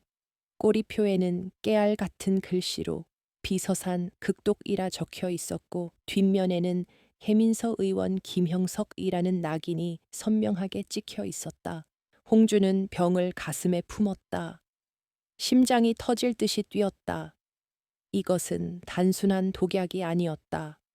윤 씨 부인과 김 의원, 그리고 그 뒤에 있을지도 모르는 모든 세력을 무너뜨릴 수 있는 칼자루였다.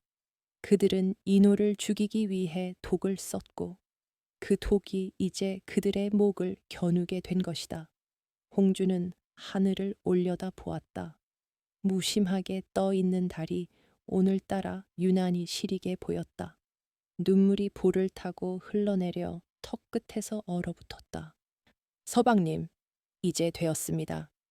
홍주는 병을 품속 깊이 숨기고 방으로 돌아왔다. 그녀는 곧바로 바닥을 뜯고 지하로 내려갔다. 인호는 얕은 잠에 들어 있었다. 홍주는 그의 머리맡에 앉아 품속의 병을 꺼내 보였다. 어둠 속에서도 병은 서늘한 빛을 발했다. 이 작은 병 하나에 가문의 운명이 그리고 두 사람의 생사가 달려 있었다. 홍주는 인호를 흔들어 깨웠다. 서방님, 일어나 보세요. 인호가 힘겹게 눈을 떴다. 홍주, 왜 그러나? 홍주는 병을 그의 눈앞에 들어 보였다. 이것이 놈들이 서방님께 먹이려던 독입니다. 그리고 이것이 우리가 살 길입니다. 인호의 눈이 커졌다. 그는 떨리는 손으로 병을 받아들고 꼬리표를 확인했다. 김형석, 내 병을 봐주던 그 의원이 결국 인호의 손이 부들부들 떨렸다. 배신감과 분노가 그의 핏기 없는 얼굴을 일그러뜨렸다. 어머님은 나를 정말로 죽이려 했구나. 단순히 내치는 것이 아니라 씨를 말리려 했어. 인호가 오열했다. 홍주는 그를 껴안았다. 우리는 죽지 않습니다. 이 독은 이제 놈들이 마시게 될 것입니다. 홍주의 목소리는 차분했지만 그 안에는 끓어오르는 복수심이 담겨 있었다. 그녀는 이제 더 이상 피해자가 아니었다.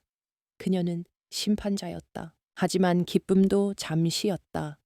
날이 밝으면 고 서방과 의원이 독약을 찾으러 올 것이다. 병이 사라진 것을 알게 되면 놈들은 발악할 것이고 곧장 홍주를 의심할 것이다. 상황은 더욱 위험해졌다.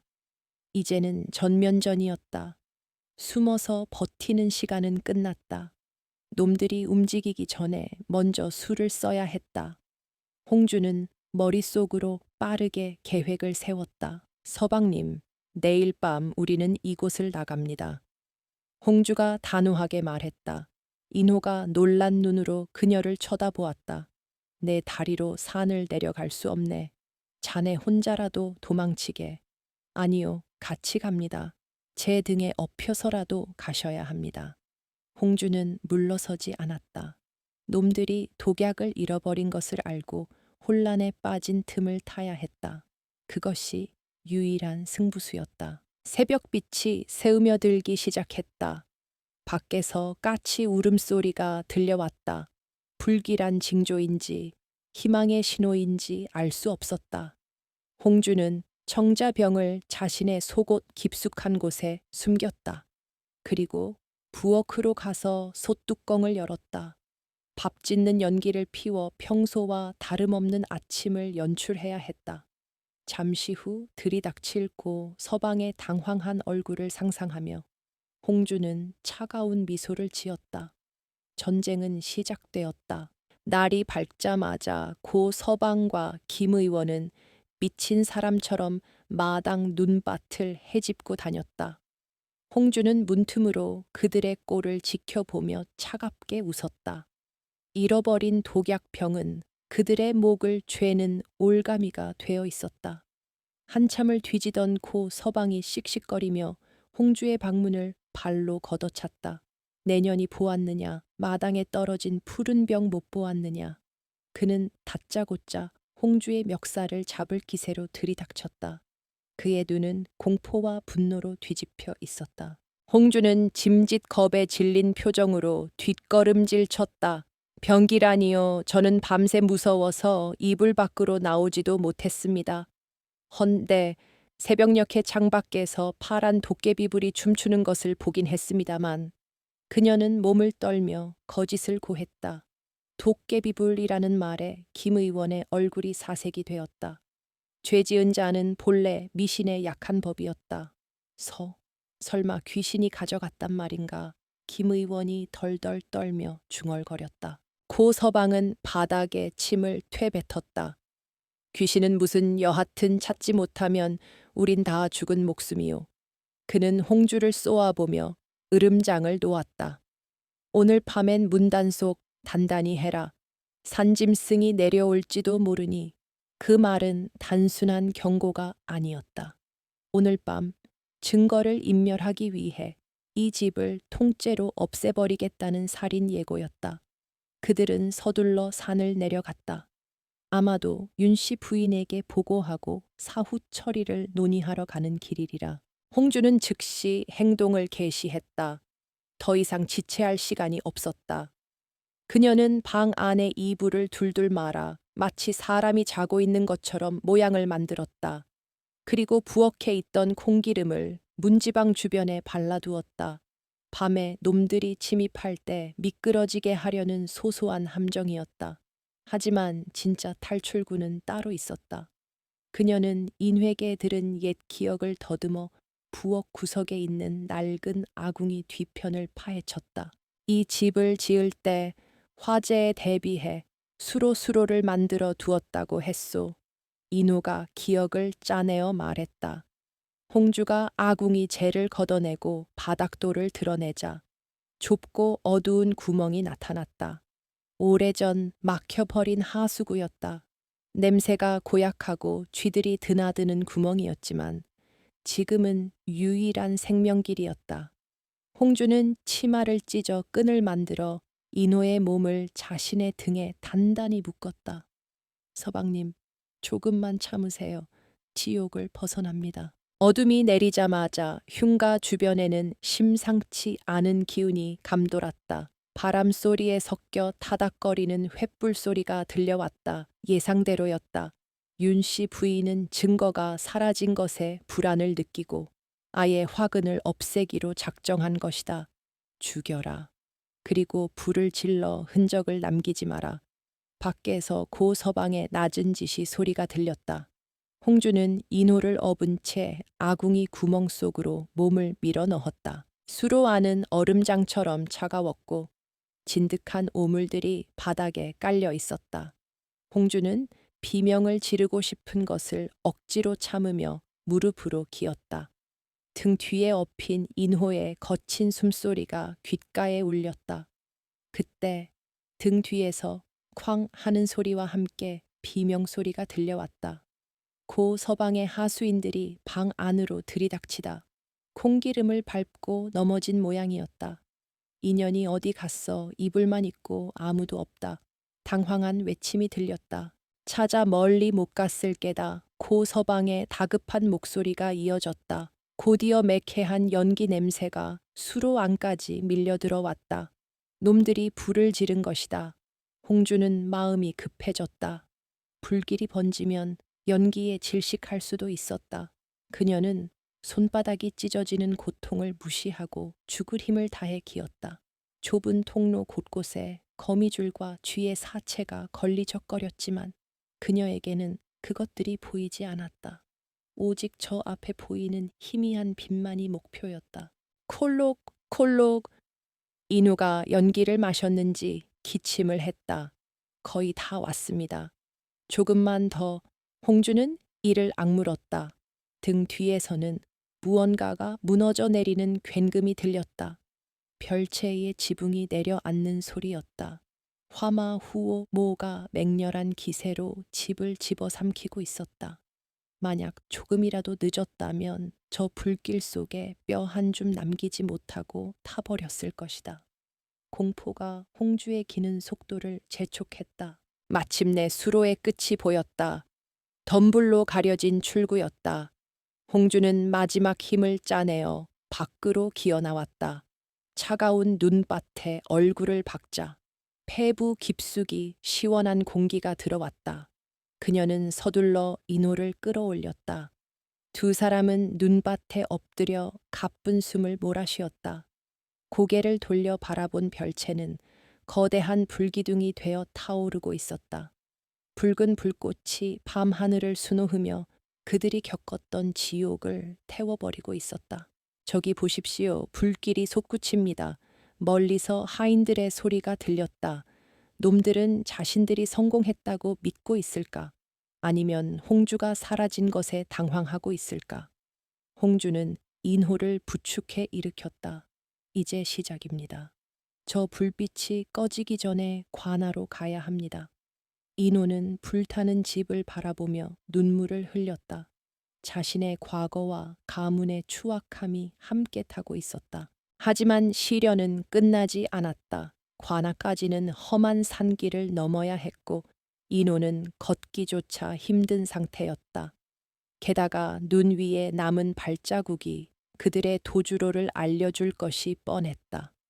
홍주는 자신의 걷치마를 벗어 인호의 몸을 감쌌다. 그리고 주변의 나뭇가지를 꺾어 발자국을 지우며 뒷걸음질로 이동하기 시작했다. 한 걸음 한 걸음이 살얼음판이었다. 그때였다. 이쪽이다. 발자국이 숲으로 이어져 있다. 눈치 빠른 고 서방이 수로 출구 쪽을 발견한 모양이었다. 횃불 무리가 상이슬을 향해 움직이기 시작했다. 추격이 시작된 것이다. 홍주의 등에 식은땀이 흘렀다. 서방님, 뛰어야 합니다. 인호는 이를 악물고 고개를 끄덕였다. 홍주는 인호의 팔을 자신의 어깨에 걸치고 눈 덮인 산비탈을 향해 내달렸다. 뒤에서 개 지르는 소리가 들려왔다. 사냥개를 푼 모양이었다. 윤씨 부인은 철두철미했다. 절대로 살려 보낼 생각이 없었다. 홍주는 숨이 턱 끝까지 차올랐지만 멈출 수 없었다. 품속에 든 청자병이 그녀의 가슴을 때리며 상기시켰다. 이 증거를 세상에 내보이지 못하면 죽어서도 눈을 감지 못할 것이라고. 나뭇가지가 얼굴을 때리고 가시덤불이 옷을 찢었지만 홍주는 고통을 느낄 겨를이 없었다. 그녀는 오로지 앞만 보고 달렸다. 저 산을 넘으면 관아였다. 그곳에 닿아야만 살 수 있었다. 잡아라, 저기 있다. 횃불빛이 점점 가까워지고 있었다. 홍주는 절벽 끝에 다다랐다. 아래는 까마득한 계곡이었다. 뒤에는 추격대, 앞에는 낭떠러지. 절체절명의 순간이었다. 홍주는 인호의 손을 꽉 잡았다. 서방님, 저를 믿으십니까? 인호가 홍주를 바라보았다. 그의 눈에는 두려움 대신 깊은 신뢰가 담겨 있었다. 자네와 함께라면 지옥 불이라도 뛰어들겠네. 횃불무리가 코앞까지 닥친 순간 홍주는 망설임 없이 인호를 끌어안고 어둠 속 계곡을 향해 몸을 던졌다. 기적이었다. 깎아지른 절벽 아래 수북이 쌓인 눈더미가 두 사람의 추락을 받아내었다. 홍주는 정신이 아득해지는 고통 속에서 눈을 떴다. 온몸이 부서질 듯 욱신거렸지만 뼈가 부러진 곳은 없는 듯 했다. 그녀는 급히 옆을 더듬었다. 인호는 눈 속에 파묻혀 있었고 숨은 붙어 있었으나 천이 급격히 떨어지고 있었다. 홍주는 자신의 겉옷을 벗어 그를 감쌌다. 서방님, 정신 차리세요. 다 왔습니다. 그녀는 이를 악물고 인호를 일으켜 세웠다. 새벽 안개가 걷히자 저 멀리 읍성의 성곽이 보였다. 관아 관청가 있는 곳이었다. 오늘은 공교롭게도 윤씨 부인이 죽은 아들의 명복을 빈다는 명목으로 관아 마당에서 빈민 구제 행사를 열고 사또와 유지들을 대접하는 날이었다. 자신의 위선으로 범죄를 덮으려는 치밀한 연극이었다. 홍주는 오히려 잘 되었다고 생각했다. 사람들이 가장 많이 모이는 그곳, 윤씨 부인이 가장 거만하게 앉아 있을 그 자리가 바로 그녀의 단죄장이 될 것이었다. 과나 아픈 인산인해였다. 밥 한술 얻어먹으려는 백성들이 장사진을 치고 있었고 안쪽에서는 풍악 소리와 함께 고기 굽는 냄새가 진동했다. 윤씨 부인은 비단옷을 입고 사또 옆에 앉아 자애로운 미소를 짓고 있었다. 아들을 잃은 슬픔을 선행으로 승화시키다니 부인의 덕망이 높소이다. 사또의 칭송에 그녀는 가증스러운 눈물을 훔치는 신용을 했다. 그때였다. 성문 밖에서 웅성거리는 소리와 함께 비명소리가 들려왔다. 저리 비켜라 억울함을 고하러 왔다. 홍주의 목소리는 쇠소리처럼 갈라져 있었지만 그 기세는 병졸들을 압도했다. 그녀의 몰골은 처참했다. 머리는 산발이 되었고 옷은 피와 흙으로 범벅이 되어 마치 무덤에서 기어나온 악귀 같았다. 하지만 사람들을 더욱 경악하게 만든 것은 그녀의 등에 엎인 사내였다. 썩어가는 냄새가 진동하는 시체나 다름없는 몰골의 사내. 사람들은 공포에 질려 길을 터주었다. 병졸들이 창으로 막아서려 했으나 홍주는 멈추지 않았다. 내 등 뒤에 있는 분이 누구인지 아느냐? 바로 이 고을의 양반, 최인호 도령이시다. 그 외침에 좌중이 술렁거렸다. 최 도령은 이미 죽어 장사를 지내지 않았던가. 사람들은 수군거리며 뒷걸음질 쳤다. 소라는 순식간에 연회장 안쪽까지 번졌다. 사또가 술잔을 내려놓으며 소리쳤다. 무슨 소란이냐. 홍주는 병졸들을 밀치고 연회장 한가운데로 뛰어들었다. 그리고 등에 엎인 인호를 바닥에 조심스럽게 내려놓았다. 화려한 연회장 한가운데 피고름이 흐르는 사내가 누워있는 광경은 충격 그 자체였다. 악공들은 연주를 멈췄고 기생들은 비명을 지르며 물러났다. 단상 위에 앉아있던 윤씨 부인의 얼굴이 순식간에 흙빛으로 변했다. 그녀가 들고 있던 술잔이 쨍그랑 바닥에 떨어져 산산조각 났다. 사또날이 억울함을 호소하러 왔습니다. 홍주가 바닥에 머리를 찌으며 외쳤다. 사또는 눈을 가늘게 뜨고 홍주와 인호를 번갈아 보았다. 너는 최간의 며느리가 아니냐. 그리고 저 자는. 사또의 시선이 인호에게 꽂혔다. 죽은 줄 알았던 사람이 비록 반송장이지만 살아 숨 쉬고 있었다. 윤씨 부인은 입술을 파르르 떨며 자리에서 일어났다. 저 년이 미쳐서 시체를 파내어 들고 왔구나. 여봐라. 당장 끌어내라. 윤씨 부인의 고함 소리는 공포로 가득 차 있었다.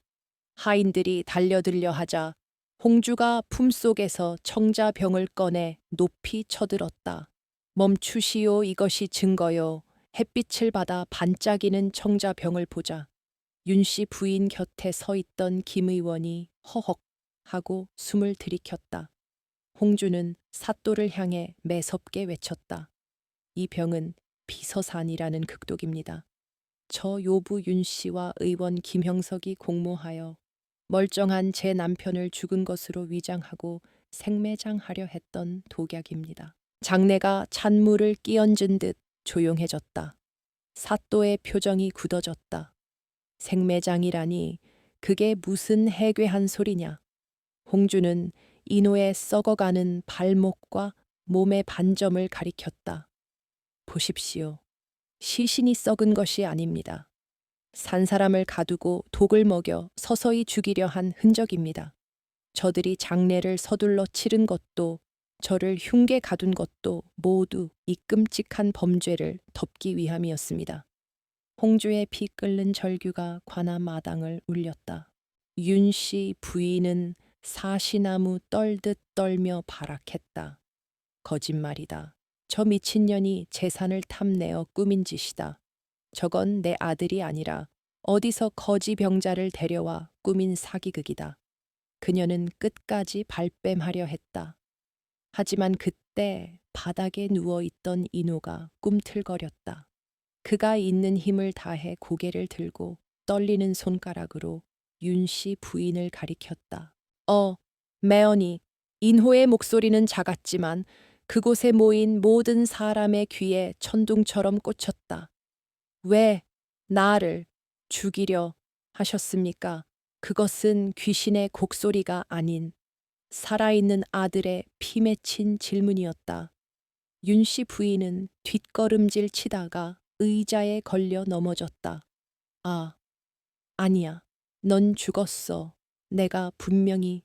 그녀는 공포에 질려 헛소리를 내뱉기 시작했다. 스스로 자신의 죄를 실토하고 있는 셈이었다. 김 의원은 이미 다리에 힘이 풀려 주저앉아 있었다. 사또는 사태를 파악하고 눈빛이 매서워졌다. 김 의원을 당장 하옥하고 저 병을 확인하라. 관아의 의원이 달려나와 병의 냄새를 맡고 내용물을 확인했다. 사또, 비서산이 확실합니다. 아주 지독한 독약입니다. 의원의 말에 구경하던 백성들이 분노하여 돌을 던질 기세로 웅성거렸다. 저런 천하의 독부 같으니라고. 아니야, 난 몰라. 고 서방이 시킨 거야. 윤씨 부인은 횡설수설하며 고 서방을 찾았지만 눈치 빠른 고 서방은 이미 인파 속에 섞여 도망치려 하고 있었다. 그러나 성난 백성들이 그를 붙잡아 바닥에 내동댕이 쳤다. 홍주는 윤씨 부인을 똑바로 쳐다보았다. 보십시오. 어머님, 당신이 죽이려던 아들이 살아서 돌아왔습니다. 당신이 덮으려던 진실이 이렇게 대낮에 발가벗겨졌습니다. 윤씨 부인은 머리를 감싸 쥐고 비명을 질렀다. 저리가 오지 마. 저건 아들이 아니라 귀신이야. 그녀는 인호의 눈빛을 견디지 못하고 미쳐버린 듯 발광했다. 화려했던 비단옷은 흙투성이가 되었고 곱게 빗은 머리는 헝클어졌다. 권력과 탐욕으로 쌓아 올린 그녀의 성은 그토록 하찮게 여겼던 며느리의 일격에 허무하게 무너져 내렸다. 사또가 호통을 쳤다. 여봐라, 저 독부와 관련자들을 모조리 포박하라. 추상 같은 국문이 있을 것이다. 포졸들이 윤씨 부인과 김 의원, 고 서방을 굴비 엮듯 묶어 무릎 꿇렸다. 홍주는 그제야 긴장이 풀리며 인호의 곁으로 쓰러졌다. 인호는 젖은 눈으로 홍주를 바라보며 옅은 미소를 지었다. 고맙소, 부인. 사람들은 이 기막힌 반전에 말을 잇지 못했다. 죽은 줄 알았던 남편을 살리기 위해 연약한 몸으로 호랑이 굴에 들어가 싸워 이긴 여인. 홍주의 옷은 더럽고 찢겨 있었지만 그 순간 관아 마당에서 그녀보다 더 고귀하고 빛나는 사람은 없었다. 그녀는 승리했다. 하지만 그 승리는 너무나 많은 피와 눈물을 대가로 치른 것이었다. 홍주는 쓰러진 인호의 손을 꼭 잡았다. 그의 손은 점점 더 차가워지고 있었다. 독 기운이 심장에 다다르고 있음을 직감한 홍주의 가슴이 쿵 내려앉았다. 안 됩니다. 서방님, 이제 살았는데, 이제 다 끝났는데. 홍주의 눈물이 인호의 뺨 위로 뚝뚝 떨어졌다. 인호는 힘겹게 눈을 깜빡이며 마지막 힘을 내어 그녀의 손을 잡았다. 이 승리의 끝에 기다리고 있는 것이 행복한 결말만은 아님을 두 사람은 말없이 느끼고 있었다. 관아 마당의 소란은 잦아들었지만 홍주의 마음속 폭풍은 아직 끝나지 않았다. 죄인들은 끌려갔고 정의는 구현되었다. 그러나 앙상하게 뼈만 남은 남편을 안고 있는 그녀의 어깨는 가늘게 떨리고 있었다. 이것이 끝이 아니었다. 어쩌면 가장 슬픈 이별이 이제 막 시작되려 하고 있었다. 관아의 형틀 위에 묶인 윤 씨 부인의 비명소리가 늦겨울 하늘을 갈랐다. 추상 같은 국문 주웬이 시작된 것이다. 사또는 윤 씨 부인과 김 의원 그리고 고 서방에게 가차없는 형벌을 내렸다. 곤장이 칠 때마다 살점이 튀고 뼈가 부서지는 소리가 났지만 구경하던 백성 중 누구 하나 동정하는 이가 없었다. 그들은 오히려 저런 독부에게는 능지처참도 가볍다며 침을 뱉었다. 윤 씨 부인은 고통 속에서도 나는 억울하다. 전연이 꾸민 짓이다. 라고 악을 썼으나 김 의원이 형틀의 고통을 이기지 못하고 모든 죄를 자백하자 결국 무너져 내렸다. 비서산을 구해오라 시킨 것은 윤 씨 마님입니다. 저는 돈에 눈이 멀어 시키는 대로 했을 뿐입니다. 김 의원의 자백은 결정타였다. 사또는 분노로 몸을 떨며 판결을 내렸다. 천륜을 어기고 인면수심의 죄를 저지른 죄인들에게는 참형 찬싱이 마땅하나 국법에 따라 한양으로 압송하여 의금부의 처결을 받게 하라. 허나 살아서 도성문을 밟기는 힘들 것이다. 그것은 곧 죽음으로 가는 길고 고통스러운 여정을 의미했다. 권력욕에 눈이 멀어 아들을 생매장했던 계모의 말로는 참혹했다. 죄인들이 개처럼 끌려나가는 동안 관아 안쪽 사랑채에는 무거운 침묵만이 감돌고 있었다. 홍주는 하얗게 질린 얼굴로 인호의 곁을 지키고 있었다. 밖에서의 소란스러운 승리와는 달리 이곳에는 패배의 그림자가 짙게 드리워져 있었다. 관아의 의원들이 인호를 진맥하고 혀를 찼다. 너무 늦었습니다. 도끼가 이미 오장육부에 스며들어 손을 쓸 수가 없습니다. 마음의 준비를 하시는 게 좋겠습니다. 의원의 말은 사형 선고나 다름없었다. 홍주는 인호의 손을 잡고 오열했다. 안 됩니다. 서방님, 이제 겨우 억울함을 풀었는데, 이제 겨우 살아서 세상에 나왔는데, 그녀의 눈물방울이 인호의 앙상한 손등을 적셨다. 그 뜨거운 눈물 덕분인지 혼절해 있던 인호가 기적처럼 눈을 떴다.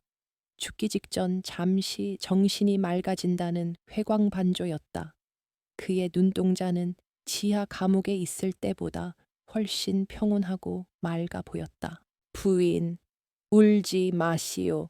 인호가 힘겹게 손을 들어 홍주의 뺨을 어루만졌다. 거칠고 투박해진 홍주의 손과는 달리 그녀의 뺨은 여전히 고왔다. 자네 덕분에 내 이름 석자를 되찾았소. 짐승처럼 죽어가던 나를 다시 사람으로 만들어 주었어. 그의 목소리는 바람에 꺼져가는 촛불처럼 위태로웠다. 홍주는 그의 손바닥에 얼굴을 묻고 고개를 저었다. 아닙니다. 제가 늦었습니다. 조금만 더 일찍 알았더라면. 인호는 희미하게 미소 지었다. 아니요. 자네는 내 생애 최고의 아내였소. 그 캄캄한 지하에서 자네가 주는 물 한 모금이 내게는 감로수였고 자네의 목소리가 유일한 빛이었소. 그는 숨을 헐떡이며 말을 이었다. 비록 짧았지만 자네와 함께 했던 그 치열했던 시간들이 내게는 평생 누리지 못한 부부의 정이었소. 그의 진심 어린 고백에 홍주의 가슴은 갈기갈기 찢어지는 듯했다. 밖에서는 승리를 자축하는 백성들의 함성 소리가 들려왔으나 홍주에게 그 소리는 공허한 메아리일 뿐이었다. 그녀가 원한 것은 권선진각의 거창한 결말이 아니었다. 그저 이 사람과 함께 소박한 밥상을 마주하고 늙어가는 모습을 지켜보는 평범한 삶이었다. 하지만 운명은 그녀에게 잔혹한 대가를 요구하고 있었다. 악을 응징한 대가로 그녀는 사랑하는 사람을 떠나보내야 했다. 부인, 부탁이 있소. 인호가 가쁜 숨을 몰아쉬며 말했다. 말씀하십시오. 무엇이든 따르겠습니다. 창문을 좀 열어주시오. 마지막으로 해가 지는 것을 보고 싶소. 홍주는 떨리는 손으로 창호지 문을 활짝 열어 젖혔다. 차가운 겨울 바람과 함께 붉은 노을빛이 방 안으로 쏟아져 들어왔다. 인호의 창백한 얼굴이 노을빛을 받아 붉게 물들었다. 아름답구나. 인호는 몽롱한 눈으로 먼 산을 응시했다. 저 산 너머 자네와 함께 걷고 싶었는데 그의 시선이 다시 홍주에게로 향했다. 미안하오. 집만 남겨두고 가서 부디 나를 잊고 행복하게. 그의 목소리가 점점 작아졌다. 잡고 있던 손의 힘이 서서히 빠져나가는 것이 느껴졌다. 홍주는 안 된다고 소리치고 싶었지만 목소리가 나오지 않았다. 인호의 눈꺼풀이 천천히 감겼다. 마지막 숨이 가늘게 이어지다 툭 끊어졌다. 고통스러웠던 삶의 굴레를 벗어던진 그의 얼굴은 마치 깊은 잠에 든 아이처럼 평온했다. 방 안에는 정적만이 남았다. 홍주는 한동안 멍하니 그의 얼굴을 바라보았다. 금방이라도 다시 눈을 뜨고 홍주야라고 부를 것만 같았다. 하지만 싸늘하게 식어가는 천만이 잔인한 현실을 말해주고 있었다. 서방님. 홍주가 조심스럽게 그를 불렀지만 대답은 없었다. 현실을 자각한 순간 참았던 울음이 터져 나왔다. 귀잉. 그녀는 인호의 시신을 끌어안고 짐승처럼 울부짖었다. 가슴을 치고 땅을 쳐도 슬픔은 해소되지 않았다. 관아의 하인들도 의원도 심지어 죄인을 압송하던 포졸들까지 그 처절한 곡소리에 고개를 숙였다. 승리의 기쁨은 순식간에 비통함으로 바뀌었다. 최인호의 장례는 이번에는 진짜로 치러졌다. 관아에 주도해 성대하게 그리고 엄숙하게 진행되었다. 온 고을 사람들이 나와 상여 뒤를 따랐다. 아이고, 저 불쌍한 양반, 저 젊은 과부를 두고 어찌 눈을 감았을꼬. 사람들은 혀를 차며 눈물을 훔쳤다. 홍주는 하얀 소복을 입고 상주가 되어 남편의 마지막 가는 길을 배웅했다. 그녀의 눈은 이미 말라버려 더 이상 눈물이 나오지 않았다. 장례가 끝나고 홍주는 초에 씨 가문의 저택으로 돌아왔다. 사또는 윤 씨 부인과 그 아들의 모든 재산을 몰수하여 홍주에게 돌려주었다. 그녀는 이제 명실상부한 이 집안의 주인이었다. 고래등 같은 기와집, 수많은 논밭 문서, 창고에 가득 쌓인 곡식들, 윤 씨 부인이 사람을 죽이면서까지 차지하려 했던 모든 것이 이제 홍주의 손안에 있었다. 하지만 홍주는 텅 빈 안방에 앉아 허공을 응시할 뿐이었다. 집안 곳곳에는 윤 씨 부인의 탐욕스러운 흔적과 쫓겨나던 날의 기억, 그리고 인호의 부재만이 가득했다. 비단 이불은 차가웠고 사내 진미는 모래알처럼 까끌거렸다. 그녀는 깨달았다. 복수는 끝났고 정의는 실현되었지만 잃어버린 것은 다시 돌아오지 않는다는 것을, 승리자가 된 그녀의 손에 쥐어진 것은 차가운 문서 쪼가리와 지독한 외로움뿐이었다. 마님, 저녁상을 올릴까요? 하녀가 조심스럽게 물었다. 예전에는 홍주를 무시하던 하인들이 이제는 눈을 깔고 벌벌 기었다. 홍주는 고개를 저었다. 필요 없다. 모두 물러가라. 하녀가 물러가고 문이 닫히자 다시 정막이 찾아왔다. 홍주는 품속에서 인호가 갇혀있던 지하 감옥에서 주워온 깨진 이하 약사발 조각을 꺼내 보았다. 그것은 그녀가 겪은 지옥의 증표이자 사랑의 흔적이었다. 홍주는 조각을 가슴에 품고 쓰게 웃었다. 세상은 그녀를 열렬하 칭송하고 가문을 일으킨 여장부라 부를 것이다. 하지만 그녀 자신에게 그녀는 그저 사랑하는 지아비를 지키지 못한 죄인일 뿐이었다. 이 거대한 집은 그녀에게 있어 또 다른 형태의 감옥이나 다름없었다. 홍주는 자리에서 일어났다. 그녀는 방문을 열고 마당으로 나갔다. 달빛이 비추는 정원은 아름다웠지만 그녀의 시선은 저 멀리 보이는 상이슬 인호와 함께 뛰어내렸던 그 숲을 향해 있었다. 그녀의 눈빛이 차분하게 가라앉았다. 이곳에 머무를 이유는 사라졌다. 그녀는 마음속으로 중대한 결심을 굳히고 있었다. 재물도 명예도 죽은 이를 대신할 수는 없었다. 그녀는 이제 자신만의 방식으로 이 이야기를 끝맺어야 했다. 최씨 가문의 거대한 기와집 대문이 활짝 열렸다. 하지만 그곳을 드나드는 것은 비단옷을 입은 양반들이 아니라 지게를 진 일꾼들과 남루한 옷차림의 백성들이었다. 홍주는 상복을 벗고 소박한 무명옷으로 갈아입은 채 마당 한가운데 섰다. 그녀는 이노의 장례가 끝나자마자 가문의 모든 전답과 재산을 처분하기 시작했다. 사람들은 그녀가 슬픔에 미쳐 가산을 탕진한다고 수군거렸지만 홍주의 표정은 그 어느 때보다 단호하고 평온했다. 피로 얼룩진 돈으로 호의호식하는 것은 죽은 남편에 대한 모독이자 자신을 옥죄는 또 다른 족쇄일 뿐이었다. 그녀에게 이 재물은 탐욕의 결과물일 뿐 지켜야 할 유산이 아니었다. 곡식 창고를 모두 열어라. 빈문서는 모조리 태워 없애고 소작인들에게는 땅을 나누어 주어라. 홍주의 불호령이 떨어지자 마당에는 환호성이 터져 나왔다.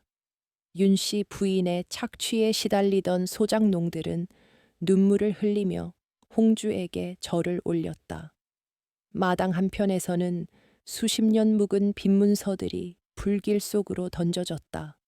타오르는 불꽃은 지난날 별채를 태웠던 그날의 화마와 달랐다.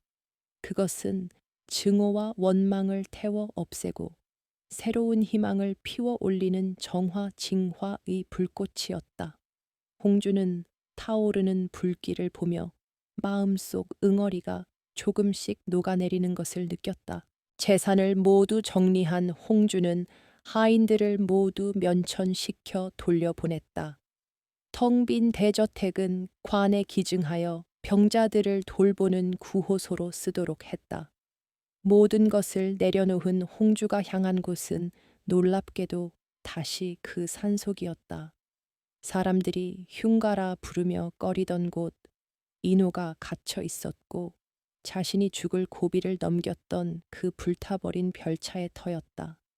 사람들은 기겁하며 말렸지만 홍주는 고개를 저었다. 그곳은 흉가가 아닙니다. 제 남편이 마지막 생명을 불태웠던 곳이자 제가 다시 태어난 곳입니다. 홍주는 남은 돈을 털어 불탄 자리에 집을 새로 짓기 시작했다. 화려한 별장이 아니었다. 그녀는 인호가 갇혀 있던 지하 감옥을 흙으로 단단히 메우고 그 위에 튼튼한 마루를 깔았다. 음습했던 기운이 서려 있던 곳에는 햇볕이 잘 들도록 큰 창을 내었다. 그녀가 지은 것은 아이들을 가르칠 작은 서당이었다. 글을 배우고 싶어도 돈이 없어 배우지 못하는 산골 아이들을 위한 배움터였다. 과거의 고통을 배움의 기쁨으로 덮으려는 그녀만의 치유 방식이었다. 공사가 끝나자 홍주는 직접 현판을 걸었다. 인호서당, 인호서당. 남편의 이름을 딴 그곳은 더 이상 귀신이 나오는 흉가가 아니었다. 아침이면 아이들의 낭낭한 글 읽는 소리가 산사의 소리와 어우러져 메아리 쳤다. 홍주는 아이들에게 글을 가르치고 점심이면 솥을 걸어 따뜻한 밥을 지어 먹였다. 과거 인회에게 죽을 먹이던 그 떨리던 손은 이제 아이들의 머리를 쓰다듬고 밥을 퍼주는 따뜻한 손이 되어 있었다. 마을 사람들은 홍주를 생불산 부처이라 부르며 칭송했다. 개가 가히 자를 권하는 매파들이 문지방이 닳도록 드나들었지만 홍주는 정중히 거절했다. 내 지아비는 오직 한 분뿐입니다.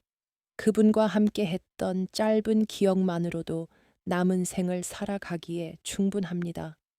그녀는 화려한 비단옷 대신 수수한 무명 저고리를 입고 머리에는 비녀 대신 나무 꼬지를 꽂았다. 겉모습은 초라해 보일지 몰라도 그녀의 눈빛은 그 어떤 귀부인보다 깊고 맑았다. 어느 늦은 봄날 오후 수업이 끝나고 아이들이 모두 돌아간 뒤였다. 홍주는 툇마루에 앉아 차를 마시고 있었다. 예전 같으면 바닥 밑에서 들려오는 긁는 소리에 공포에 떨었을 시간이었다. 하지만 지금은 처마 끝에 달린 풍경이 바람에 흔들리며 댕그랑, 댕그랑 맑은 소리를 내고 있었다. 그 소리는 마치 인호가 귓가에 속삭이는 노랫소리처럼 들렸다. 지하의 원혼들은 사라졌고 그 자리는 산 사람들의 온기로 채워졌다. 공주는 마루 틈새를 손으로 쓸어 보았다. 이제는 틈새 하나 없이 매끄럽게 짜인 마루였다. 문득 지난날의 기억이 주마등처럼 스쳐 지나갔다. 공포에 질려 떨던 밤, 피 묻은 손으로 바닥을 뜯어내던 순간, 그리고 인호와 함께 눈밭을 구르던 그 절박했던 순간들, 그 모든 것이 이제는 아득한 옛날 이야기처럼 느껴졌다. 고통은 흉터로 남았지만 더 이상 아프지 않았다. 그 흉터야말로 그녀가 치열하게 사랑하고 싸웠다는 증거였으니까. 훈장님, 내일 또 올게요. 잊고 두고 간 책을 가지러 온 아이가 해맑게 웃으며 손을 흔들었다. 홍주는 환하게 미소 지으며 손을 흔들어 주었다. 그래, 조심해서 가거라. 아이의 뒷모습이 멀어지는 것을 보며 홍주는 생각했다. 인호가 꿈꾸던 세상이 바로 이런 것이 아니었을까. 억울한 이가 없고 아이들이 배를 골치 않으며 글 읽는 소리가 끊이지 않는 세상. 비록 그는 갔지만 홍주는 그가 남긴 뜻을 이 산속 작은 집에서 꽃피우고 있었다. 해가 뉘엿뉘엿 넘어가고 상하늘이 길게 드리워졌다. 홍주는 자리에서 일어나 서당 주변에 심어둔 꽃밭에 물을 주었다. 인호가 갇혀 있던 그 지하 감옥 바로 위에는 붉은 봉선화가 흐드러지게 피어 있었다. 죽음의 땅에서 피어난 생명이었다. 홍주는 꽃잎을 어루만지며 하늘을 올려다 보았다. 붉은 노을 속에서 인호가 미소 짓고 있는 것만 같았다. 편안하신가요? 서방님, 저도 이제 편안합니다. 홍주의 독백이 바람에 실려 흩어졌다. 산바람이 불어오자 풍경 소리가 다시 한번 천가하게 울렸다. 그것은 긍정의 대답이었다. 홍주는 툇마루에 다시 앉아 눈을 감았다. 더 이상 흉가에서 들려오는 기괴한 소리는 없었다. 오직 평화로운 바람 소리와 그녀의 가슴 속에서 영원히 살아 숨쉬는 사랑의 기억만이 그곳에 머물고 있었다. 깊은 산속 한 여인이 지켜낸 진실과 사랑의 이야기는 그렇게 전설이 되어 흐르고 있었다.